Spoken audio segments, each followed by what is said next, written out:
நேயர்களுக்கு ரொம்ப இனிதே எல்லாமே நல்லதா நடந்து முடிஞ்சிருச்சு. இணைப்பு விழா 2 விஜயபாஸ்கர்களும் தாவேகாவில் இணைஞ்சிட்டாங்க.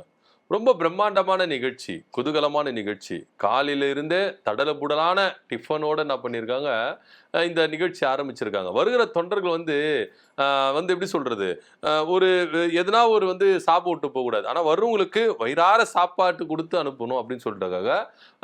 காலையில் டிஃபனு, அதே போல் ஒரு பேகு, அந்த பேக்குள்ளே ஸ்நாக்ஸ் எல்லாம் இருக்குது. அந்த பேகு ஒவ்வொரு சேர்லேயும் துண்டு. வரவங்களாம் என்ன பண்ணணும்னா அந்த பேக்கில் இருக்கிற ஸ்நாக்ஸ் எல்லாம் சாப்பிட்டு துண்டு எடுத்து போட்டுக்கணும் அப்படின்னு சொன்னார். சில பரிசு பொருட்களும் உள்ளே இருந்ததா அப்படின்ற ஒரு கேள்வியும் நமக்குள்ளே இருக்குது.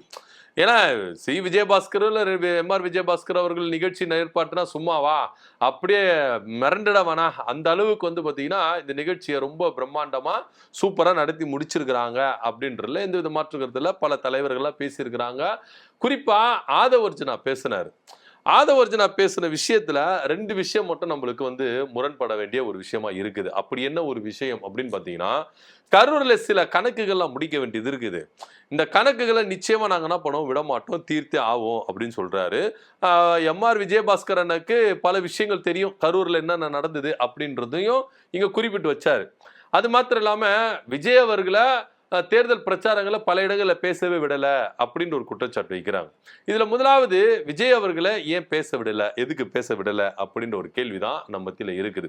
ஏன்னா இவங்க ஒரு நரேட்டிவ் செட் பண்றாங்க. ஆதவர்ஜுனா மாத்திரம் இல்ல, ஒட்டுமொத்த தாவேகாவினரும் ஒரு நரேட்டிவ் செட் பண்றாங்க. என்ன அப்படின்னா, திமுகவும் அதிமுகவும் இணைந்து செயல்படுறாங்க, உள்ளாட்சி அமைப்பு தேர்தலில் செயல்படுறதுக்கு ரெடியா இருக்கிறாங்க, இடைத்தேர்தலில் 2 பேரும் சேர்ந்து செயல்படுறாங்க அப்படின்ற ஒரு நரேட்டிவை செட் பண்ணிட்டு இருக்காங்க தொடர்ச்சியா.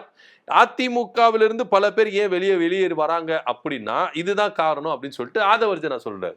ஆனா எம்ஆர் விஜயபாஸ்கரும் சி விஜயபாஸ்கர் என்ன சொல்றாங்கன்னா, எங்களுக்கு உகந்த மரியாதை கொடுக்கல, தலைமை சரியில்லை அப்படின்னு சொல்றாங்க. சோ இப்படியான ஒரு நரேட்டிவை செட் பண்ணிக்கிட்டே இருக்கிறாங்க. திமுக அதிமுக இணைந்து செயல்படுதுன்னு. ஆனா இந்த விஷயத்த 2 கட்சி தலைவர்களும் ஓப்பனாவே என்ன பண்ணிட்டாங்க, அப்படியெல்லாம் நடக்கிறதுக்கு வாய்ப்பே கிடையாது, நடக்கல அப்படின்னு சொல்லிட்டாங்க. அவ்வளவுதான், அதோட அவங்க கடமை முடிஞ்சிருச்சு. நடந்துதா நடக்கலையா அப்படின்றதெல்லாம் அவங்களுக்கு கவலை கிடையாது. ஆனா தொடர்ச்சியா இந்த விஷயத்த தாவேகாவினர் மட்டும்தான் என்ன பண்ணாங்க, எடுத்து பேசிக்கிட்டே இருக்காங்க வச்சுக்கோங்களேன். இது ஒரு புறம் இருக்கட்டும். கரூர்ல எங்களுக்கு சில கணக்குகள் முடிக்க வேண்டியது இருக்குது அப்படின்றாருல. அப்படி என்ன கணக்கு முடிக்க வேண்டியது இருக்கு? கிட்டத்தட்ட நீங்க ஆட்சி பொறுப்புக்கு 2 மாசம் ஆயிருச்சுல. இந்த 2 மாசத்துல கரூர் கணக்கு முடிச்சிருக்கலாமே, ஏன் முடிக்கல? சிம்பிளான கேள்வி நம்மளுக்கு அதுதான். ஆட்சி அதிகாரம் தாவேகாவினர்கிட்ட இருக்குங்க. இதுல நீங்க கரூர் கணக்கு முடிக்க வேண்டியது சொல்லினே இருந்தா போதுமா? உங்க கேட்ட 2 மாசம் நீங்க வந்துட்டீங்களா, என்ன ஒரு நடவடிக்கை எடுத்தீங்க கரூர் விவகாரத்துல, அதை முதல்ல சொல்லுங்க அப்படின்ற ஒரு கேள்வி இருக்குல்ல. ஏன்னா சிபிஐ விசாரணை இங்க நிலுவையில இருக்கு. சிபிஐ விசாரணைக்கு ஆதவர்ஜுனா போயிட்டு வந்திருக்காங்க, சிடி நிர்மல்குமார் போயிட்டு வந்திருக்காங்க, விஜய் அவர்களும் போயிட்டு வந்திருக்காரு. அந்த கேஸ் நிலுவையில் இருக்கு. ஆனா வெளியில முழுக்க திமுக காரணம் சொல்லிக்கிட்டே இருக்காங்களே கண்டி, இதுவரைக்கும் சிபிஐ தரப்புல இருந்து திமுகவினருக்கு சம்மன் அனுப்பப்பட்டு நீங்க தான் காரணம் அப்படின்றத வாங்க விசாரிக்கணும் அப்படின்னு சொல்லி இருக்கிறாங்களா? அப்படின்னா கிடையவே கிடையாது. அந்த ஊர் எம்எல்ஏ அப்படின்றதுனால செந்தில் பாலாஜி அவர்களுக்கு சம்மன் போச்சு. அவரும் என்ன நடந்தது ஏது நடந்தது டிட்டோவா ஆதாரத்தோட சொல்லிட்டு வந்தார். அவ்வளவுதான். அதுக்கப்புறம் ஒரு கூப்பிடவே கிடையாது. முழுக்க விஜய் அவர்களையும் ஆதவர்ஜுனா அவர்களையும் இவங்களை மட்டும் தான் கூப்பிட்டு இருக்காங்களே கண்டி, திமுகவை ஒரே ஒரு வாட்டி தான் கூப்பிட்டாங்க, அதுக்கப்புறம் கூப்பிடவே இல்லை. ஏன்னா சிபிஐ விசாரணையிலே தெள்ள தெளிவா தெரியுது இதுல யார் ரொம்ப முக்கியமானவங்க, யார் இதுல சரி குற்றப்பத்திரிகை எந்த அளவுக்கு தாக்கல் பண்ணியிருக்கிறாங்க அப்படின்ற எல்லா விவகாரமும் வந்துருச்சு. ஆனா வெளியே இன்னமும் கரூர் விவகாரத்துக்கு திமுக தான் காரணம் சொல்லிட்டு தொடர்ச்சியா பிரச்சாரங்களையும் சரி இப்பவும் சரி அவங்களுடைய நெரேட்டிவை செட் பண்ணிக்கிட்டே இருக்காங்க. சோ இப்போ கூட அவங்க கிட்ட ஆட்சி அதிகாரம் இருக்கு, எல்லாமே அவங்க கிட்ட இருக்கு. ஆனா இதுல உண்மைத்தன்மை என்ன அப்படின்றது வெளிப்படையா விசாரணை செய்யறதுக்கு ஆதவர்ஜுனா தயாரா அப்படின்ற ஒரு கேள்விதான் இருக்கு.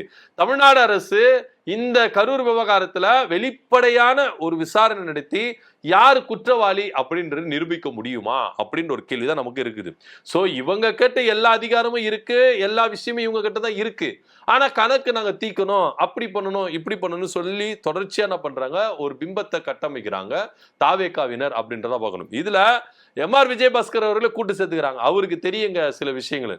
அந்த காலகட்டத்துல அவர் அதிமுகவில் அவர் வேட்பாளர் இருந்தார், கரூர்ல அவர் வேட்பாளர் இருந்தார். அவர் இந்த விஷயத்தை கையில எடுத்து யார் மேல குற்றத்தை சுமத்தினாரு, எப்படி பேசினாரு அப்படின்றத அவர் பிரச்சாரங்களை போய் பாருங்க. ஆதவர்ஜுனா அண்ணா அப்படின்னு தான் நம்ம அவருக்கு என்ன பண்ணணும் சொல்லணும். ஏன்னா இதே எம்.ஆர். விஜயபாஸ்கர் அவர்கள் தாவேக்காவை எந்த அளவுக்கு விமர்சிச்சு பேசினாரு தேர்தல் பிரச்சாரங்கள்ல, எடப்பாடி பழனிசாமி எந்த அளவுக்கு விமர்சிச்சு பேசினாரு அப்படின்றதுல கொஞ்சம் பாருங்க. சோ இன்னைக்கு விஜயபாஸ்கர் அவர்களுக்கு எல்லாம் தெரியும் சொல்லிட்டு இன்னைக்கு அவங்க உங்க கட்சிக்கு வந்ததுனால நீங்க அவங்க கூட சேர்ந்துக்குன்னு இது மாதிரி பேசினா என்ன அர்த்தம் ஆதவர்ஜுனா சார் அப்படின்றத நம்மளால கேள்வி கேட்க முடியுது. சோ இதெல்லாம் இப்படி இருக்கும் பொழுது விஜய் அவர்களுக்கு இங்க தேர்தல் பிரச்சாரங்கள்ல வாய்ப்பு கொடுக்கல, நிறைய மாவட்டங்கள்ல நிறைய தொகுதிகள்ல வாய்ப்பு கொடுக்கல அப்படின்ற ஒரு விஷயம் சொல்றாரு. சார் முதல்ல விஜய் அவர்கள் பிரச்சாரத்துக்கு வெளியே வரவே இல்லை. ஒரு நாள் பிரச்சாரத்துக்கு போனா 2 நாள் ரெஸ்ட் எடுத்தார் அவரு. சோ அப்படி இருக்கும்போது இவர் எப்படி தொடர்ச்சியா பிரச்சாரங்கள் ஈடுபட்டு இருக்க முடியும் அப்படின்ற கேள்வி இருக்குல்ல. விஜய் அவர்கள் மேற்கொண்ட பிரச்சாரங்கள்ல போலீஸ் பாதுகாப்பே கொடுக்கலையா, காவல்துறையினர் அவங்களுக்கு தக்க பாதுகாப்பே கொடுக்கலையா, அவரை இட்டுன்னு போடுற வேலை மட்டும்தான் எங்களுக்கு பெரிய வேலையா இருக்குதுன்னு சொல்லிட்டு சொன்னாரு புசியானந்த் அவர்கள். அவரால முடியறத காவல்துறையினால முடியாம இருக்குமா?